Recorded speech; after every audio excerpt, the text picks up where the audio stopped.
গ্রামের নাম শান্তিপুর। সেই গ্রামে দুই বন্ধু ছিল, রাফি আর নাবিল। রাফি ছিল আর্জেন্টিনার পাগল সমর্থক, আর নাবিল ব্রাজিলের ভক্ত।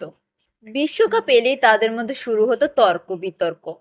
রাফি বলতো, আর্জেন্টিনা সেরা, মেসির মতো খেলোয়াড় আর কেউ নেই।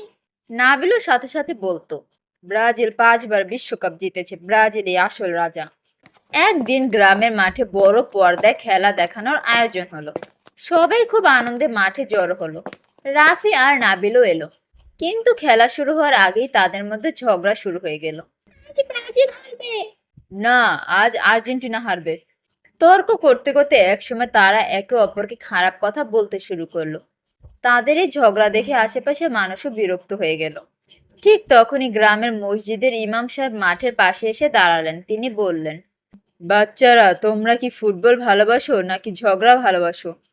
দুজনেই চুপ হয়ে গেল। ইমাম সাহেব বললেন, খেলা আনন্দের নয়, কিন্তু যদি সেই খেলাই মানুষের মনে রাগ, হিংসা আর কষ্ট তৈরি করে তাহলে সেটা ভালো নয়। রাসূল সাল্লাল্লাহু আলাইহি সাল্লাম আমাদের শিখিয়েছেন, একজন মুসলিম অন্য মুসলিমকে কষ্ট দেয় না। ফুটবল দল আলাদা হতে পারে, কিন্তু হৃদয় আলাদা হওয়া উচিত নয়। রাফি মাথা নিচু করলো। নাবিলও লজ্জা পেল।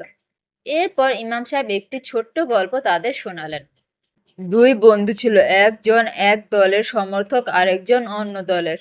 খেলা নিয়ে এতই ঝগড়া করতো যে একদিন তারা নামাজই মিস করে ফেললো। পরে তারা বুঝলো ফুটবল কখনো জান্নাতে নিয়ে যাবে না, ভালো আমলই মানুষকে সফল করবে। কথাগুলো শুনে রাফির বুক কেঁপে উঠল। আমরা তো সত্যিই ভুল করেছি। হ্যাঁ, খেলাকে নিয়ে এত রাগ করা ঠিক হয়নি আমাদের। খেলা শুরু হলো। এবার তারা ঝগড়া না করে পাশাপাশি বসে খেলা দেখতে লাগলো। কেউ গোল দিলে তারা হাসতো, আবার মজা করতো। মাঠের পরিবেশও সুন্দর হয়ে গেল। হঠাৎ মাগরিবের আজান ভেসে এলো। চল নাবিল, আগে নামাজ পড়ে আসি। নাবিল হাসলো। হ্যাঁ চল রাফি, আসল জয় তো এখানেই। দুজন বন্ধু একসাথে মসজিদের দিকে হাঁটতে লাগলো। পিছনে খেলার চিৎকার চলছিল, কিন্তু তাদের মনে তখন অন্যরকম শান্তি। নামাজ শেষে তারা একে অপরকে বলল, সাপোর্ট কর, সমস্যা নেই। নাবিল হেসে বলল, আর তুই আর্জেন্টিনা কর, কিন্তু আমরা আগে মুসলিম, তারপর ফুটবল ফ্যান। সেদিন থেকে গ্রামের মানুষ দেখলো রাফি আর নাবিল আর কখনো খেলা নিয়ে ঝগড়া করে না, বরং তারা সবাইকে বলে, খেলা আনন্দের জন্য, কিন্তু ইসলাম আমাদের জীবনের জন্য।